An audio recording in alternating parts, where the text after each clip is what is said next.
Hello, students. Good morning. How are you today? It's good to see you again in our topic formal invitation English for 11th grade students of SMK. Selamat pagi para siswa. Senang bertemu kembali dengan Anda sekalian dalam topik kita formal invitation materi bahasa Inggris untuk kelas 11 SMK. Today we are going to talk about 4 things related to invitation. Those are definition, social function, text structure, and language feature. Hari ini kita akan membicarakan 4 hal yang berkaitan dengan undangan, yaitu definisi, fungsi sosial, struktur teks, dan unsur kebahasaan. Let's start by looking at the definition. Here are 2 definitions of 2 keywords of our topic for today.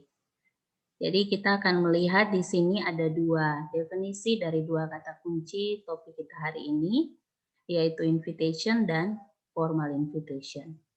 Let's start by looking at the definition of invitation. Invitation is a written or verbal request inviting someone to go somewhere or to do something. Jadi undangan itu bisa diartikan sebagai permintaan baik secara tertulis maupun secara lisan yang mengundang seseorang untuk pergi ke suatu tempat atau melakukan sesuatu. Sedangkan formal invitation is an invitation which follows a dignified form, tone, or style in agreement with the established norms, customs, or values. Jadi formal invitation dapat diartikan sebagai sebuah invitation atau undangan yang mengikuti bentuk tertentu, tone atau style ya, style gaya tertentu yang bersepadanan dengan norma-norma atau kebiasaan atau nilai-nilai yang berlaku.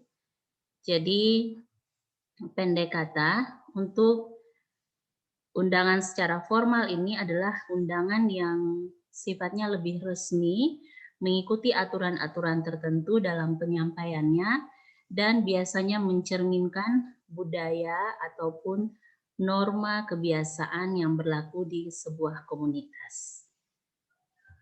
Now, let's look first at the social function of an invitation.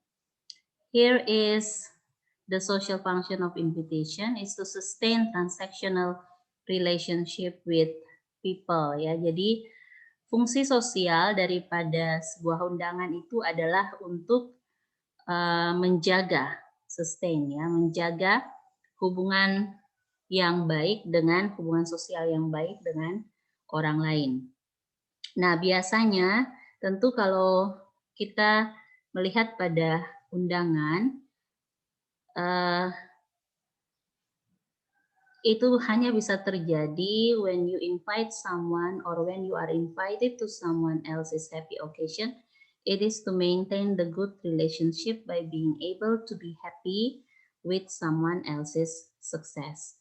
Tentunya ketika kalian mengundang seseorang atau diundang oleh seseorang untuk merayakan sebuah happy occasion ya, sebuah acara kegiatan yang berbahagia, maka itu adalah cara untuk menjaga hubungan baik dengan turut merasa berbahagia terhadap kesuksesan atau keberhasilan orang lain ya. Itu adalah fungsi sosial daripada sebuah formal invitation. Now, let's look at the next one. Some expressions that you can use for inviting someone. Sekarang kita lihat beberapa ekspresi yang bisa kalian gunakan ketika mengundang orang lain. You are cordially invited to. Ya.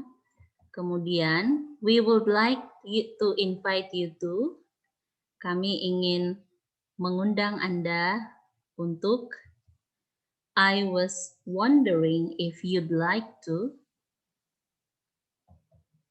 I'd like you to come to. Saya ingin Anda datang ke. Nah, those are 4 expressions that you can use when you want to invite someone. The next one is how you respond to an invitation. Tentunya ada 2 cara atau 2 pilihan kalian merespon terhadap sebuah invitation. Yang pertama itu if you accept, jika kalian menerima, maka ini adalah ekspresi-ekspresi yang bisa digunakan. That's very kind of you. Thank you very much for inviting me. Terima kasih karena mengundang saya. It's delightful to, sangat menyenangkan untuk. Sedangkan kalau kalian mau menolak atau refuse an invitation, dapat digunakan ekspresi ini. I'm terribly sorry, but I already have other appointments. Saya sangat menyesal, tetapi saya sudah mempunyai janjian yang lain. Sorry, but it looks like I can't make it. Maaf, tetapi sepertinya saya tidak bisa datang. Now let's look at some sample of invitations. Here you can see there are 2 invitations, and the invitations is a written invitation using the form of formal invitation. Kalau kita perhatikan di sini, ada 2 contoh. Yang pertama itu graduation ceremony, dan yang kedua adalah festival dinner. Kedua invitation ini dengan desain yang berbeda, tetapi kalau kalian perhatikan mengikuti satu struktur teks yang sama, karena kedua-duanya merupakan formal invitation. Ya, kita akan lihat lebih lanjut di contoh yang ketiga. Kalau contoh yang ketiga ini lebih kepada office setting, ya, atau latar belakangnya adalah tentang kantor, ya, berlatar belakang kedinasan. Di sini kita bisa melihat ada sebuah undangan.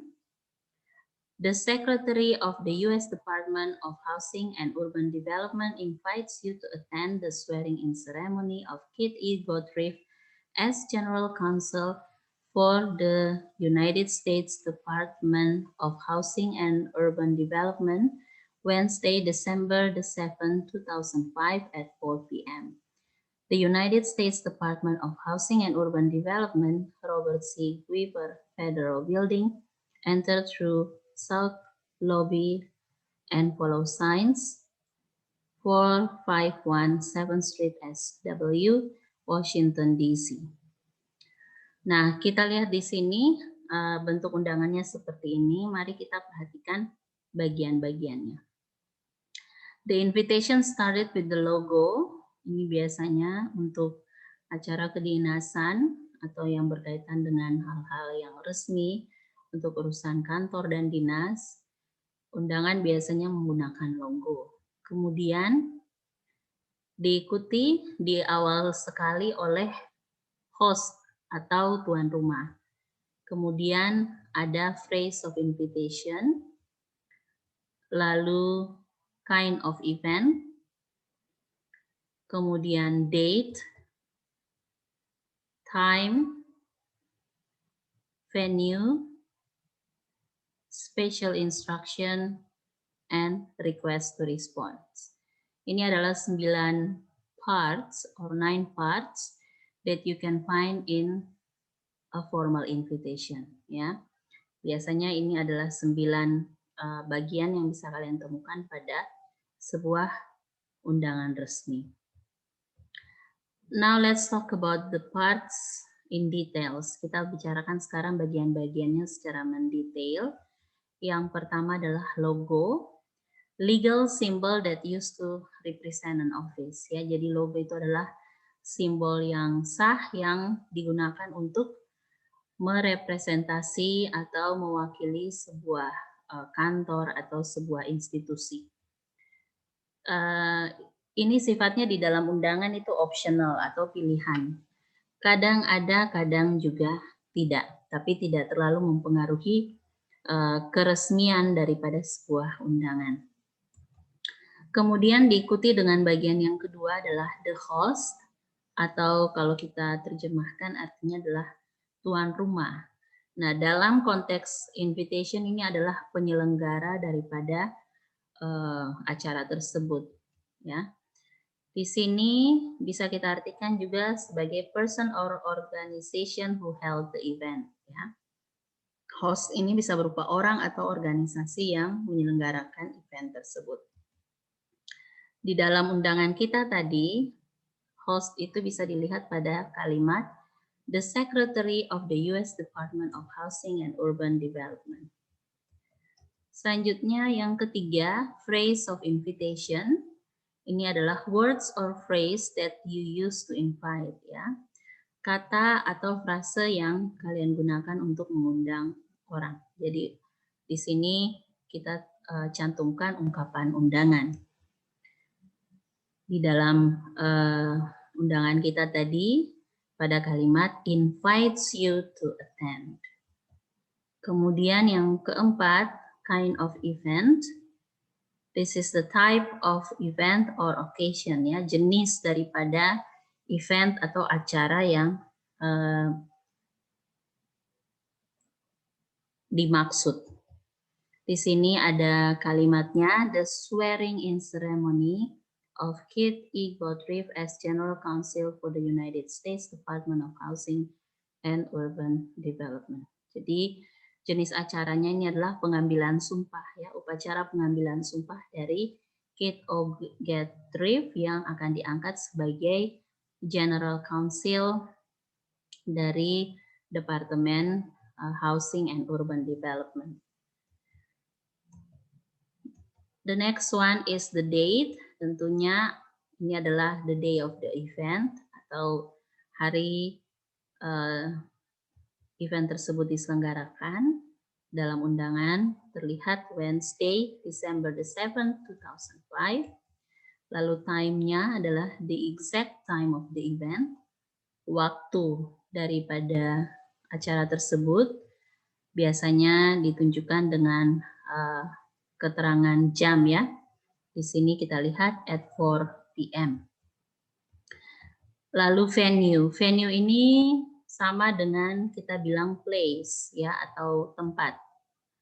The place of the event, tempat terlaksananya acara tersebut.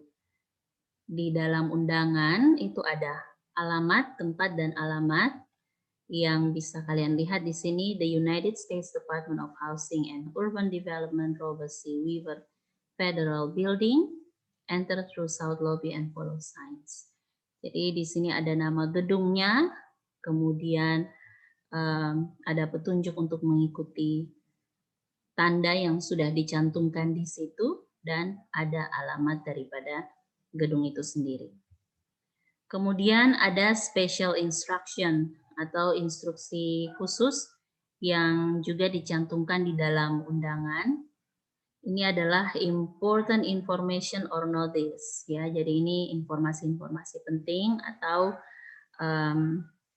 sesuatu yang perlu untuk diperhatikan.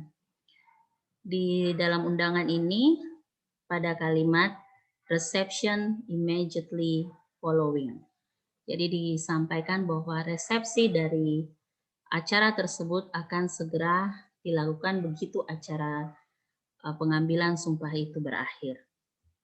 And the last part is request to response. Request to response ini adalah instruction for the invitee to confirm his or her presence to the event. Jadi itu ada dicantumkan instruksi kepada para undangan untuk mengkonfirmasi kehadirannya dalam acara tersebut. Jadi di sini ditandai dengan kita lihat pada tulisan RSVP by November 30, 2005 by telephone at kemudian nomor telepon, or via email at, kemudian alamat email. Jadi sebagai undangan kita diminta untuk mengkonfirmasi apakah kita akan menghadiri undangan tersebut atau tidak. Nah, this is the example of RSVP. RSVP is a phrase comes from French, stands for répondez s'il vous plaît, ya.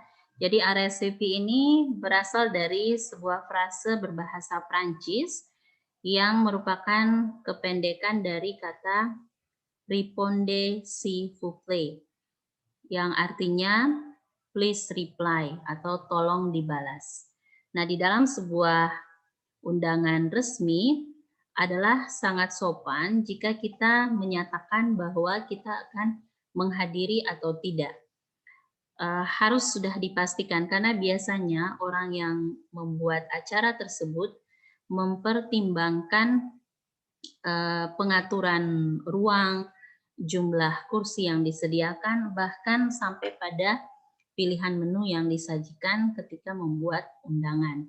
Sehingga balasan ini sangat dibutuhkan bagi penyelenggara acara untuk mempersiapkan acara sebaik mungkin. So it is a little different with our culture in Ambon, where when we get the invitation, we can decide later if we want to come or not, ya. Jadi agak berbeda sedikit dengan kebudayaan kita. Biasanya kalau kita di sini, kita kalau menerima undangan itu kita bisa memutuskan nanti saja pada harinya apakah kita bisa datang atau tidak. Tetapi pada undangan yang formal kita harus konfirmasi apakah kita bisa menghadiri event atau acara tersebut atau tidak. Di sini di dalam kartu RSVP ini bisa kita tuliskan yang di sebelah atas. Ini bisa diisi dengan your name, nama. Kalau itu diundangnya berupa anggota keluarga atau berupa sebuah institusi, maka dicantumkan pula number of persons, ya, berapa orang yang akan hadir. Kalau misalnya dalam keluarga itu ada 3 orang yang akan pergi, maka di sini diisi 3. Kemudian joyfully accept, bisa diberikan tanda cek di sini. Joyfully accept artinya menerima dengan sukacita, atau regretfully declines, dengan sangat menyesal, menolak atau tidak dapat hadir. Nah, ini adalah bentuk daripada kartu RSVP. RSVP ini bisa disampaikan dalam bentuk kartu seperti ini. Jadi biasanya disisipkan di dalam undangan dan kemudian nantinya kita akan mengembalikan kartu tersebut, baik itu kita mengirimkan lewat pos atau lewat kurir yang membawa undangan. Bisa juga selain penggunaan kartu ini seperti di dalam undangan kita tadi, ada 2 cara lainnya, yaitu by phone atau dengan menelpon, atau bisa juga by email dengan mengirimkan surat elektronik. Seperti itu. Kemudian, now let's move on to language feature, ya. Kita lihat sekarang unsur kebahasaan dari undangan. Yang pertama itu yang harus diingat bahwa written invitation use simple present tense, ya. Sebuah undangan tertulis itu biasanya menggunakan bentuk tensesnya adalah simple present.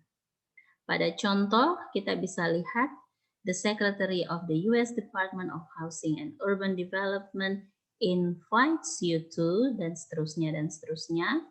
Kata invites ini adalah bentuk kata kerja verb one yang merupakan ciri dari simple present tense. Remember, simple present tense use infinite or verb one, ya. Untuk kalian harus mengingat bahwa simple present tense itu menggunakan verb one. Kemudian untuk language feature-nya kita juga bisa melihat penggunaan kata would dalam bentuk formal untuk menyampaikan undangan. Di sini kita akan lihat cara penyampaian undangan dengan contoh yang pertama, would you like to plus verb 1 plus question mark. Jadi di sini ada pola kalimatnya, would you like to join us for lunch? Ya. Kemudian yang kedua, I'd like to ask you to plus verb 1.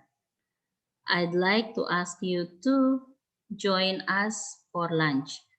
Saya ingin meminta Anda bergabung bersama kami dalam acara makan siang. Yang ketiga, it would be my pleasure if you would plus verb 1. It would be my pleasure if you would join us for lunch.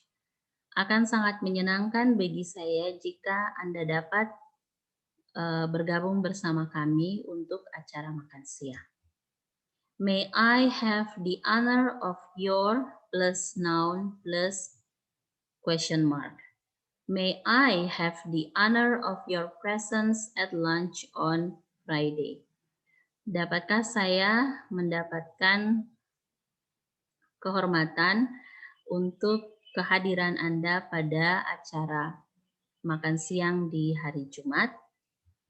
Nah, itu adalah beberapa kalimat yang bisa kalian sampaikan ketika mengundang orang secara formal. Sedangkan beberapa ekspresi lain untuk mengundang secara informal bisa kita lihat pada contoh kalimat ini dengan pola yang pertama, why don't we plus verb 1 plus question mark. Mengapa kita tidak plus kata kerja bentuk pertama plus tanda tanya. Why don't we go out for lunch? Mengapa kita tidak pergi keluar untuk makan siang? Ini bukan sekedar bertanya tetapi adalah ekspresi mengundang tetapi secara informal ya atau tidak resmi. Kemudian yang lebih informal lagi atau lebih casual lagi, let's verb 1. Let's have lunch. Mari kita makan siang. Nah, ini adalah kalimat-kalimat yang bisa kalian gunakan untuk mengundang seseorang untuk menghadiri sebuah event, baik secara formal maupun informal dalam bentuk lisan. So, those are our discussion about the topic of invitation. Hopefully, you find this video important and also useful for you to help you understand about formal invitation more. Thank you for your attention and have a nice day.